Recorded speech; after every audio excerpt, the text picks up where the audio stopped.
Salut, c'est Thierry du podcast Au fait, c'est quoi? Alors, la semaine dernière, vous avez peut-être vu au niveau des actualités, ou même près de chez vous, des informations comme quoi il était possible de visiter des bâtiments historiques. On en parle souvent à Paris, où on a la possibilité de visiter, par exemple, l'Élysée, Matignon, etc. Et on parle du coup des journées européennes du patrimoine. Alors, je vois à peu près ce que c'est, mais pas vraiment. Au fait, Sylvain, c'est quoi les Journées européennes du patrimoine?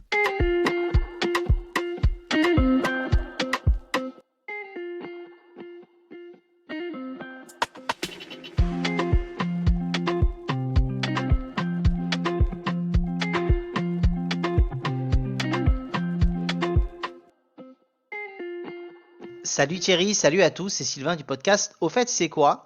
Eh ben, écoute, on va parler un peu des Journées européennes du patrimoine. Ça me fait plaisir parce que tu connais ma passion d'histoire, donc j'ai pu faire des recherches, comprendre comment ça avait été créé et ce que ça représentait. Et je me suis éclaté. Il y a parfois des podcasts qui sont un peu chiants à préparer, hein, il faut pas se le cacher. Celui-ci, ça n'était pas le cas. D'accord. Donc les Journées européennes du patrimoine, c'est un événement annuel et qui se déroule généralement le troisième week-end de septembre. Donc pendant ce week-end, de nombreux monuments, musées, sites historiques ouvrent leurs portes au public, souvent gratuitement ou en tout cas à un prix réduit. Et c'est l'occasion pour tout le monde de découvrir ou de redécouvrir le patrimoine culturel de ta région, de ton pays, de ton département ou ta commune. D'accord. Donc c'est bon, c'est ce que j'avais effectivement en tête. Moi, j'ai eu le cas l'année dernière où chez moi on a pu visiter. Il y a par exemple une chapelle qui est pas loin. Et puis c'est souvent l'occasion de non seulement découvrir les monuments, mais souvent de découvrir aussi leur histoire. Exactement. Moi, j'habite dans une ville dans l'Essonne, Évry, on va la citer, hein, on peut le dire, Hein. où tu as, par exemple, la dernière pagode en Europe construite. Tu as la dernière cathédrale. On a une mosquée, une synagogue. Là, je te parle de principes religieux parce qu'on a énormément, justement, de lieux comme ça de culte, que tu sois croyant ou pas, mais qui sont accessibles et visitables. Et c'est quand même assez beau à voir. Est-ce que tu sais quand a été créée cette journée? Alors, pas du tout. Bon, j'ai le conducteur devant les yeux, donc je vois des infos, mais avant de lire, j'en avais aucune idée. Donc, vas-y. Alors, ça a été créé en 1984 à l'initiative du ministère de la Culture française, et c'est qui est sous la direction de Jack Lang, encore lui. Et beaucoup de choses, hein, le petit Jack, ce qu'il a fait. Alors justement, je t'interromps parce que Jack Lang, on en a parlé dans l'épisode, en l'occurrence 56, et parce que c'est lui qui avait, enfin, pas tout à fait qui avait créé d'ailleurs, je laisse les auditeurs écouter l'épisode, mais euh, qui est considéré en France comme le papa de la fête de la musique. Et effectivement, Exactement. donc je ne savais pas qu'il avait également géré cette partie-là. Eh ben Jack, Exactement. Et donc, il a créé alors, au début, la journée s'appelait les Journées portes ouvertes des monuments historiques et qui se déroulait sur une seule journée. Donc, effectivement, le troisième dimanche de septembre, c'est la journée qui avait été prévue. C'est en 91 que le Conseil de l'Europe a officialisé cet événement sous le nom de Journée européenne du patrimoine. Et puis, depuis l'an 2000, l'Union européenne s'est également associée à cette initiative. d'accord. Donc, oui, donc si on résume, effectivement, je vois, donc création en France finalement en 1984, événement européen en 1991 et depuis 2000, l'Union européenne. Comme ça donne des repères historiques. Exactement. D'accord. Euh, et du coup, alors, pour autant, comme je disais dans l'introduction, donc, et un peu sur le principe de notre podcast, je pense que tout le monde connaît du coup les journées du patrimoine, mais du coup, pourquoi c'est important? Qu'est-ce que ça apporte en fait cette journée? C'est important parce que ça permet de sensibiliser, ça permet de sensibiliser le grand public à la richesse et à la diversité du patrimoine. Tu n'es pas sans savoir, mais ça c'est une analyse personnelle, que l'histoire se perd, je trouve, un peu. Et que c'est important de savoir d'où l'on vient pour savoir où l'on va, mon cher Alors Thierry.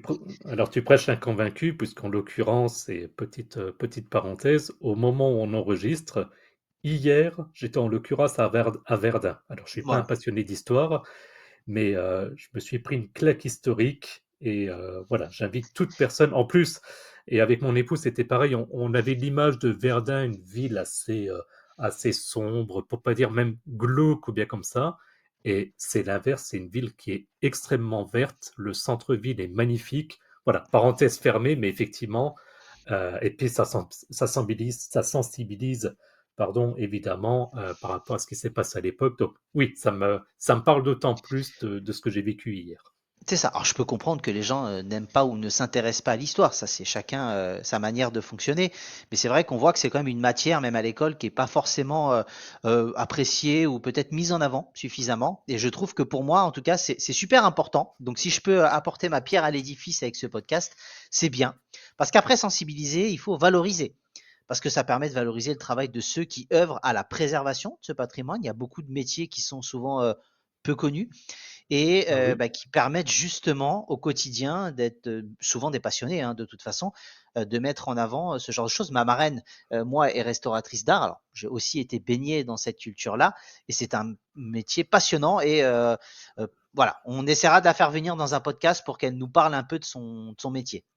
Ouais, au moment où tu me disais ça, je pense à elle et quand on dit valoriser et quand tu dis les métiers peu connus et cetera, je peux pas m'empêcher de penser automatiquement à Notre-Dame, par exemple, pour, des choses à nouveau qui Exact, qui parlent à ex- tout le monde, où il a exact. fallu, la fameuse flèche et cetera. Donc oui, évidemment. Bah, où il y avait, sache-le, quand tu avais les équipes de pompiers qui venaient sauver les œuvres, tu avais une restauratrice ou un restaurateur d'art qui était obligatoirement avec eux. Donc tu Ouais. vois, il y a beaucoup de choses, mais ma marraine en parlera un petit peu plus, en tout cas. Mais c'est vrai que c'est très intéressant. Ensuite, il y a après la valorisation, bah, c'est surtout il y a l'accessibilité. C'est ouvert au public et tu as de nombreux lieux habituellement fermés qui sont accessibles pendant ces journées. Je te donne un peu l'exemple de la région tout à l'heure. Si tu vas visiter un lieu de culte d'une religion qui n'est pas la tienne, tu ne vas pas forcément y aller dans l'année. C'est logique. Là, ça te permet Clairement. d'aller justement découvrir, de t'intéresser, de comprendre, ou ne serait-ce si tu veux pas voir plus, de voir à quoi ça ressemble et un peu de voilà, de voir, de t'inspirer de ces lieux. Mmh. Bah, moi qui m'intéresse principalement à la politique, je me dis visiter l'Assemblée nationale, le Sénat, Matignon, l'Élysée, c'est des choses, bah, par définition, que tu ne peux pas faire tous les jours et où là, Exactement. tu as la possibilité de le faire et tu vois d'ailleurs souvent dans les médias la file d'attente pour rentrer. Je me pose d'ailleurs la question, est-ce que c'est agréable vu la file d'attente? Mais oui, ça permet d'accéder à des lieux qu'on n'a pas accès en règle générale. Exactement. Alors, moi j'ai une question à te poser, Thierry. Est-ce que tu sais comment participer à ces journées européennes du patrimoine?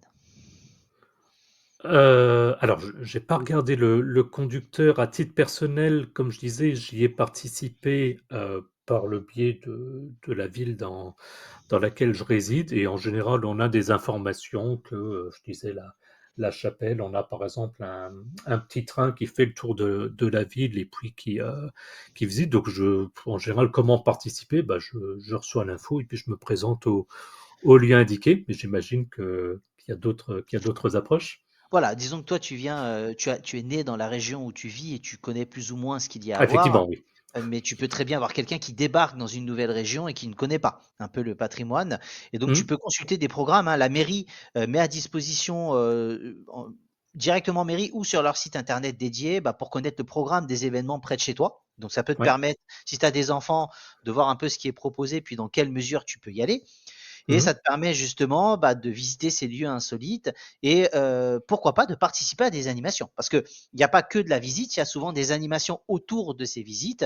Et quand tu vas dans les mairies, quand tu vas peut-être dans diverses associations aussi, parce que tu peux avoir des châteaux ou autres qui seront peut-être accessibles toute l'année, mais là, il y aura des animations supplémentaires pour mettre en avant également leur patrimoine. Donc voilà, souvent, n'hésitez pas à aller, si vous ne connaissez pas ce qu'il y a à voir à côté de chez vous, intéressez-vous, renseignez-vous.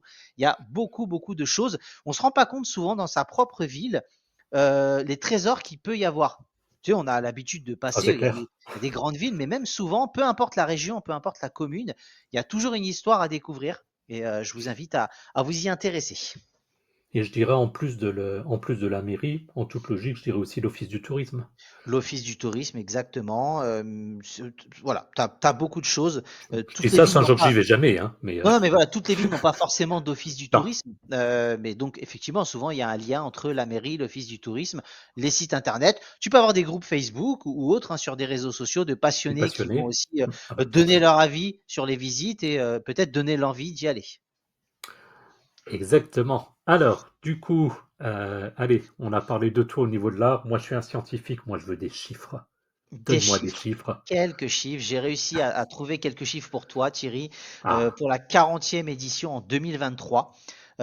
Donc, il y a eu plus de 28 000 événements et 16 000 lieux ouverts au public en France. C'est pas mal. c'est pas mal pour l'anniversaire. En plus, donc 2023, on était 2 ans après le Covid, donc il y avait peut-être, oui, en tout cas, c'était la première année où il y avait vraiment plus de restrictions. Mais Ouais. ouais, c'est bien. Et je pense que c'est en hausse. J'ai quand même l'impression que les gens ont besoin de voir des bâtiments, de comprendre. C'est un peu le ressenti que j'ai. Ouais, je Donc, suis bien d'accord avec toi. Ça se développe, donc encore plus, ce serait mieux, mais ça se développe un peu plus. Chaque année, ce sont des millions de visiteurs, hein, qui profitent de ces événements ouais, pour découvrir ou redécouvrir le patrimoine. Tu as surtout une diversité des lieux, parce que les lieux ouverts vont du monument historique au site industriel, en passant par des jardins et des ateliers d'artisans.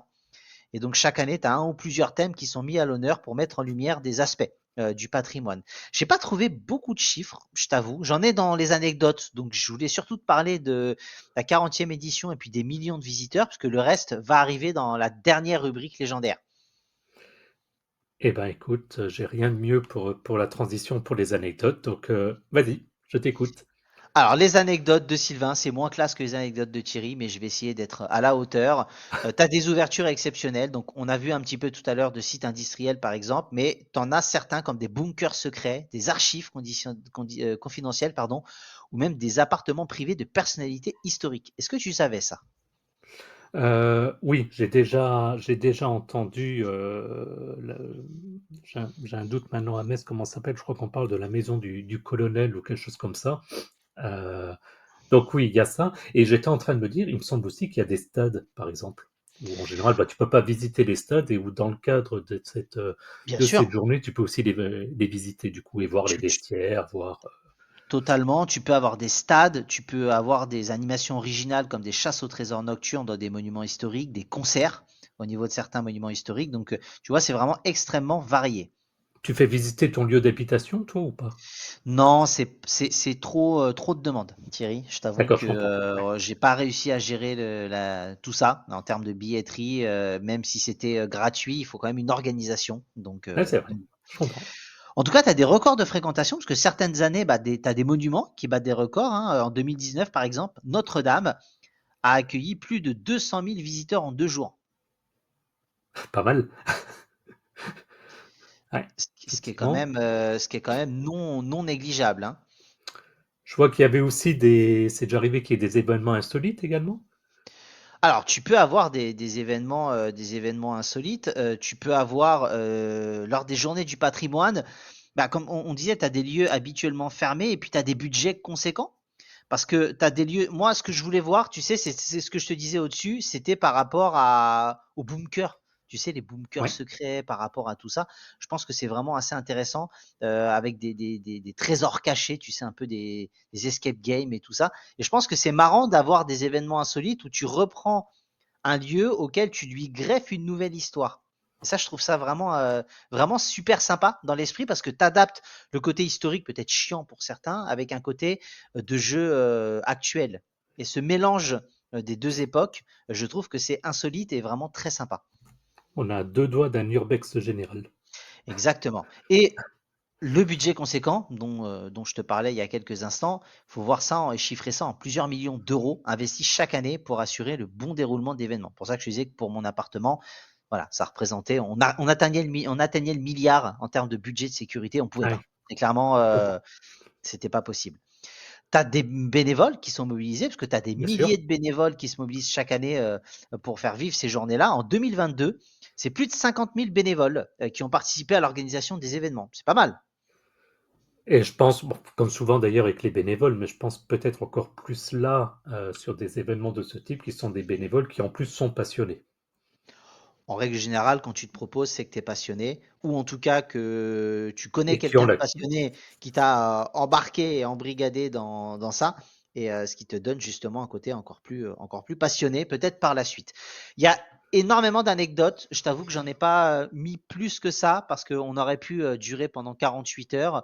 Et puis je voulais laisser les gens un petit peu aller chercher au niveau de la région peut-être pour s'inspirer. Donc n'hésitez pas, on en reparlera dans les réseaux sociaux par la suite, à nous proposer des lieux à découvrir pour l'année prochaine ou au cœur de l'année. Voilà, je mets au défi chacun de nos auditeurs, s'il le souhaite, de nous proposer un lieu et un monument. et d'ailleurs, je propose que notre ami Romain d'ActuTech en propose même 2, Oui, oui. parce qu'il y a pas de raison. Oui, parce qu'il me met dans une sauce complète à me proposer des jeux de cartes totalement addictifs, donc il peut me proposer des monuments. Et puis Il peut le monsieur faire. voulait proposer un épisode, presque parodique de Au fait c'est quoi? Donc, voilà monsieur Romain, vous voulez jouer, on va jouer. En tout cas, c'est bon pour moi, Thierry. Est-ce que toi, tu as quelque chose à rajouter par rapport à notre épisode? Non, rien de particulier, ça donne juste encore plus envie de visiter toutes les belles choses qu'il y a en France. Et c'est bon à savoir, voilà, que c'est des choses qui se font. Il y a évidemment pas que la journée du patrimoine, c'est des choses qui se font aussi énormément. Je pense typiquement en vacances, quand on va sur des lieux de vacances, dans des clubs de vacances. J'aime bien quand les gens justement sont passionnés par leur région et veulent faire visiter justement des monuments, des caves, ce genre de choses. Donc voilà, qu'on soit fier de nos régions, de notre culture et qu'on veuille la mettre en valeur, c'est une des meilleures choses qu'on puisse faire.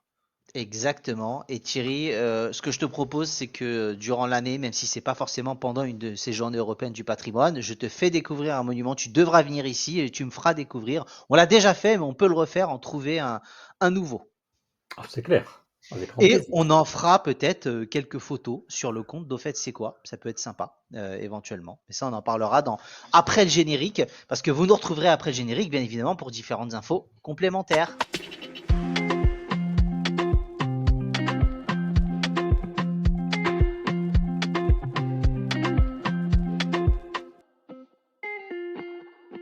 Et c'est Sylvain du podcast. Au fait, c'est quoi? Comme d'habitude, je vais vous parler de X, anciennement Twitter, où vous allez justement peut-être pouvoir retrouver des photos et des choses complémentaires tout au long de cette année. Thierry, moi j'ai une question pour ça. On parle souvent du compte. Au fait, c'est quoi? Mais nous sommes aussi des animateurs, des personnes à part entière. Où est-ce qu'on peut te retrouver si on veut te Euh, parler à toi, Thierry, précisément de chiffres et de côté scientifique? alors moi directement, j'ai aussi mon compte X, anciennement Twitter. Donc vous retrouvez, puisqu'en général, quand je poste, je veux pas forcément le communiquer là tout de suite, mais quand je poste sur le compte de Fait C'est Quoi, en général, je le repartage, donc on retrouve très facilement On, on te mes retrouve. coordonnées. C'est pareil pour toi d'ailleurs. Exactement, c'est ça. Mais effectivement, si des gens veulent nous contacter en direct, eh ben avec grand plaisir. La semaine dernière, j'avais laissé un message en disant réécoutez nos anciens épisodes parce qu'on n'avait pas diffusé d'épisodes. Bon, il n'y a pas eu un gros pic d'écoute, mais bon, ça vient, il y en a eu un petit peu quand même. Donc voilà. Et puis si vous souhaitez en savoir encore un peu plus nous concernant, eh bien, vous pouvez aller tout simplement sur notre site internet, donc www.aufaitz'estquoi.fr, et puis vous retrouverez donc les liens de notre podcast en fonction de votre application préférée. Également le lien vers notre chaîne YouTube qui continue à grandir, et c'est marrant de comparer les épisodes les plus écoutés sur les podcasts et sur YouTube, c'est pas les mêmes. Donc c'est assez marrant. Venez vers nous pour nous expliquer pourquoi plutôt YouTube, pourquoi plutôt le podcast. Et d'ailleurs, pour échanger avec nous, bah, vous avez les notes de l'épisode où vous allez obtenir un lien, bon, vers notre page Patreon si vous souhaitez nous soutenir financièrement, et aussi et surtout sur notre serveur Discord pour discuter donc entre vous et avec nous. Ça fait quelque temps qu'on n'a pas eu de nouvelles personnes qui nous ont rejoints. Donc, si ça vous dit, voilà, n'hésitez pas.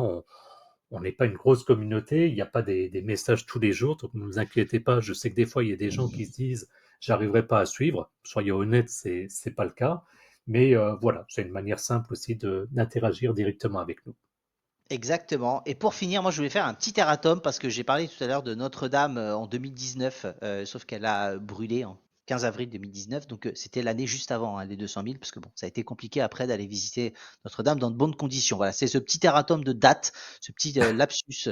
Voilà, je voulais le préciser avant qu'on me reprenne et qu'on me jette l'opprobre devant tout le monde. En tout cas, Ah là là. merci à tous d'avoir suivi cet épisode. Merci à toi Thierry, et puis bah à la semaine prochaine et à plus dans le bus. À bientôt, salut!